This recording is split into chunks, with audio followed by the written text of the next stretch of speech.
With Yasin Aktay, AK Party Deputy Chairman. As we say, there were lots of marks from President Erdogan's historical speech. He have saluted the young generation. He said unemployment is going to be reduced. Our goal was to rescue Turkey from the darkness era of coalition. This is a new era to fight against terrorism domestically and internationally. AK Party cannot waste a single moment from now on, and we are going to continue to our goals towards 2023, President Recep Tayyip Erdogan said. Also, he has talked about economy, investor, energy, trade, and economic policies of our party. There are great differences for Turkey before and after, he said, our party. Now we will have another guest in Arena in our setup. Ahmet Berat ÇONKAR, AK Parti Istanbul. Welcome. Thank you. And thank you for joining us. You are Deputy of Istanbul. Yes, yes. How do you feel today? First, I would like to start with that. First of all, we are very excited to meet with our president as the chairman of our party. It's a great excitement for the party organization, for us, the MPs as well, because we worked hard to achieve this result. And at the end, we are able to meet with our president as our general chairman. And this is going to bring another very strong period in the political arena. Days, yes, long yes, time of course. He's back to his home. There is a very nice, very happy environment, very big excitement in this arena. So his speech was very impressive. He covered a very comprehensive area of issues, and it was very motivating for us, the delegates, for all the party members. So everybody is very excited, and I believe this is going to impact the Turkish politics in a very positive sense. He has given unity messages. What were your remarks? Economy was on the top agenda of his speech. Especially, he mentioned the performance of our party, and he basically made a commitment to the Turkish nation that we will have higher targets set, and we will walk through these targets with a new strength, with a younger dynamism, and with new additions to our team. We will be able to achieve much higher, much wider visions.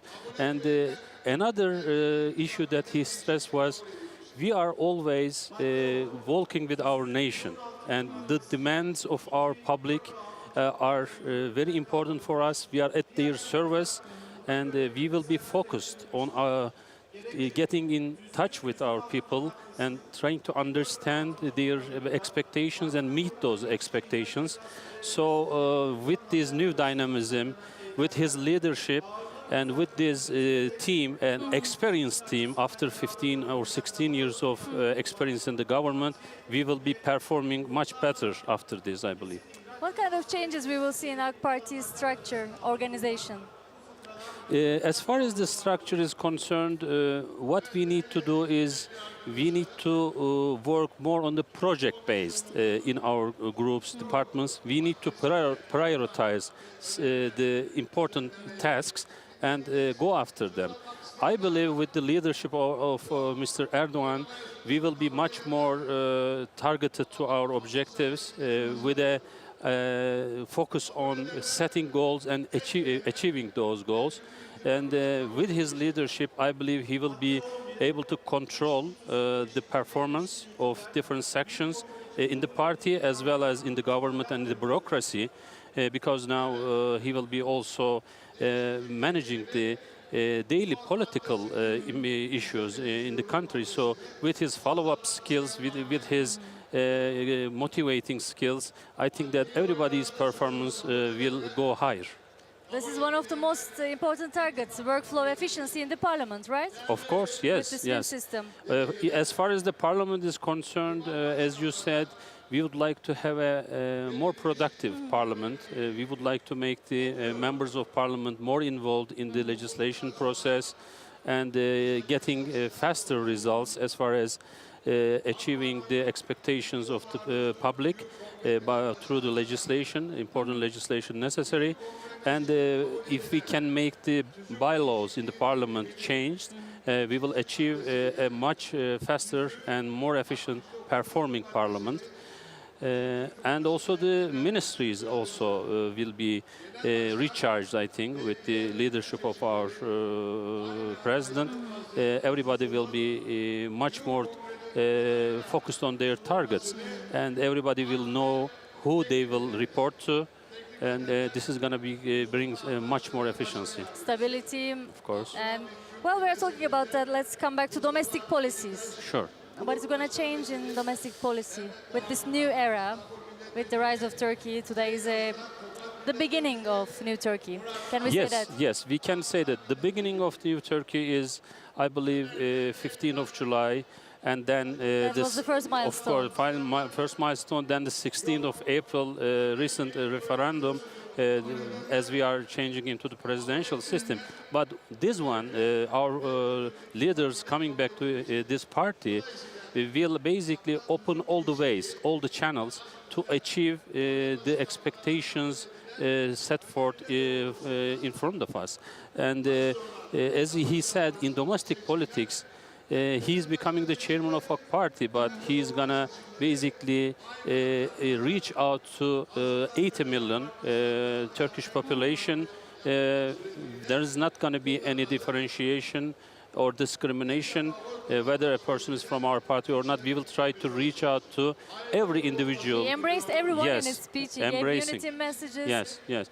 Prime Minister as well. The Prime Minister has made the Yes. same in his speech as well, we have seen. Very, very strong messages about that. But of course, he also stressed that fighting against the terrorist groups and the ones who are in betrayal to our country, we will be very firm, and it's going to be also much more efficient with his leadership in fight against all terrorist groups and those betrayers.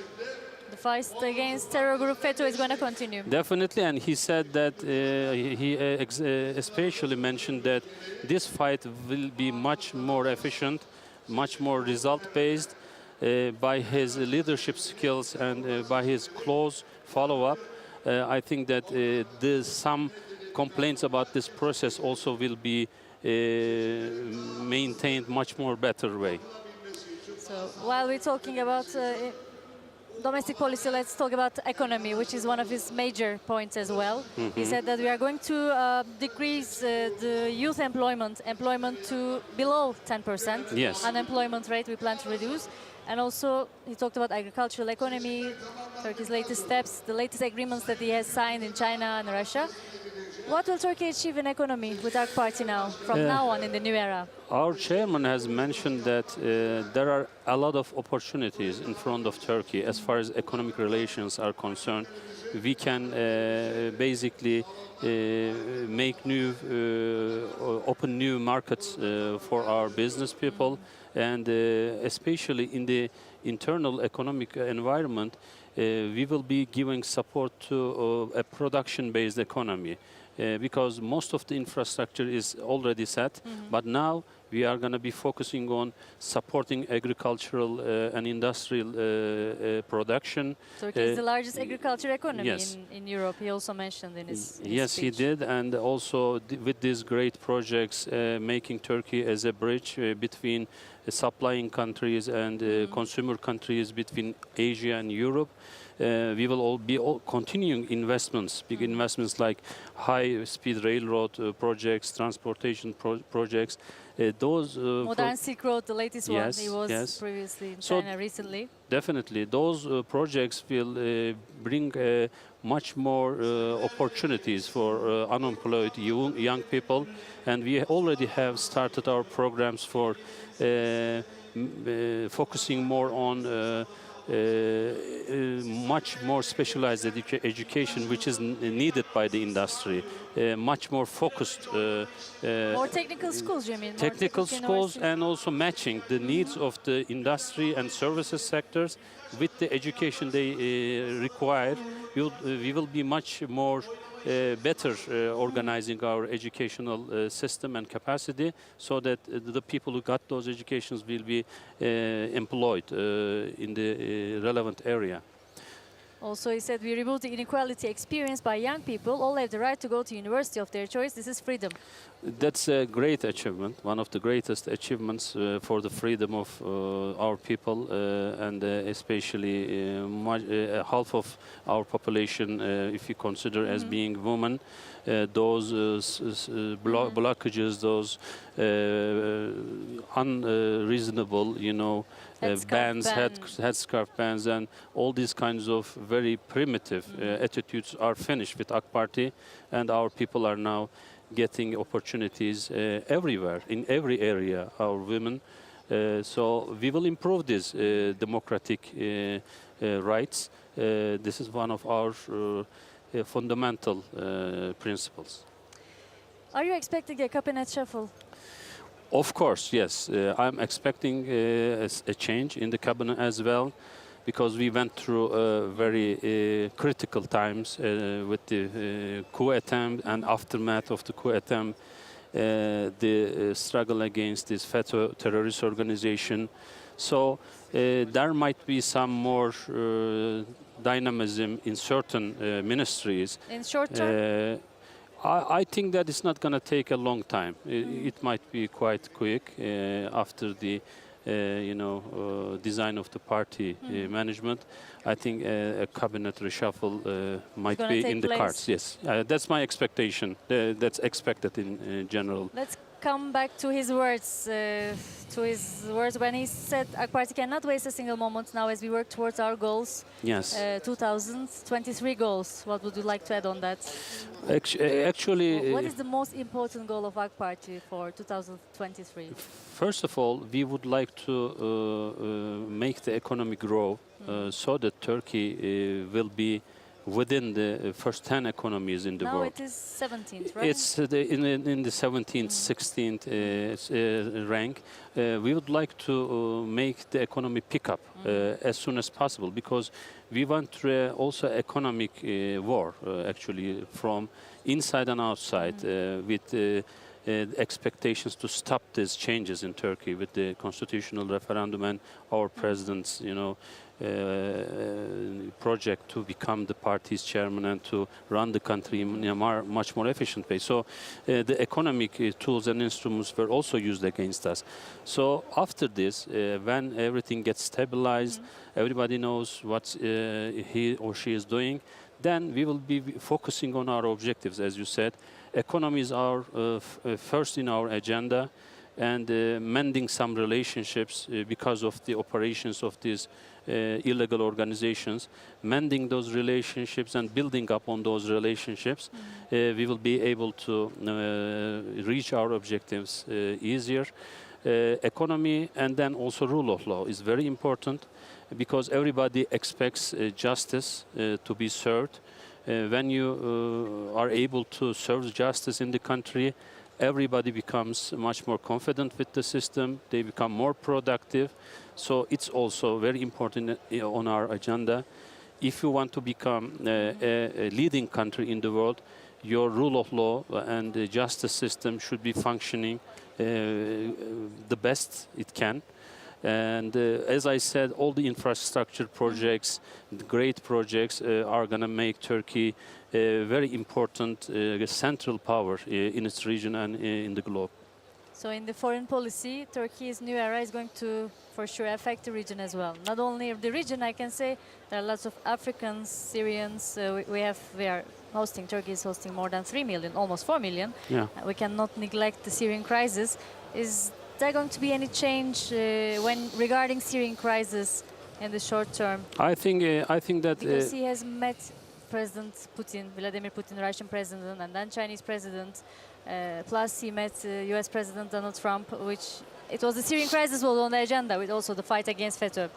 I think we are already working hard as far as finding a political solution to the A real concrete Syrian solution, I mean. concrete solution. There are a lot of steps taken with Russia and with Iran. The Astana process is going on successfully, I would say. Mr. Trump has a new way of doing things in the United States. Even though he has some internal problems, he seems to be more cooperative. He's taking power step by step. Yes, and as far as our region is concerned, he seems to be willing to work with Turkey in the long run. So it's a positive step. And everybody understands that without Turkey, none of these problems can be resolved. The Europeans also know that, and we hope that they will also refine and change their attitude to a positive mood. That's our expectation. So he also mentioned that we are positively engaging with Europe, but it's their decision to make the process work or not. So as far as the region is concerned, we are engaged with Africa, with the Middle East, and with Central Asia and Caucasus, Black Sea area. These are all areas that are Turkey's hinterland, and so economically and politically we will be much more closely engaged with these areas. And we think that with the big powers in the world, China, Russia, and the United States, each of them wants to work with Turkey. They understand the importance of this country, and we are providing a positive outlook, positive vision for them to work with us. Plus, President Recep Tayyip Erdogan, in his speech, he has talked about the accession process of EU. Yes. The EU talks. Yes. In one of his speeches, he said that after the referendum, we are going to talk over it, and we are going to maybe ask our people if they want it really or not. Yes, yes. What will happen now in the relations with EU? Actually, he mentioned that we would like to have another referendum for. We would like to work with the European Union. We don't want to turn our back. No? Turn our back, but it's their decision to make this process work or not. Because we did everything we can to make the negotiations work, but the blockage is coming from the European side. So he said that there is a decision to be made by European leaders if you want to basically continue this process with Turkey or not. He'll go to Brussels soon, yes, in a few days. And he will have an idea about what they think face to face. And depending on their attitude, of course, Turkey will make a decision whether to continue the negotiation process or not. Because we want to have a productive relationship. We don't want the process to become an obstacle in front of us. Rather, we wanted to provide a positive base for our relationship with European countries. Also, one of his lines, one nation, one flag, one land, one state, the four principles of our prosperity and future.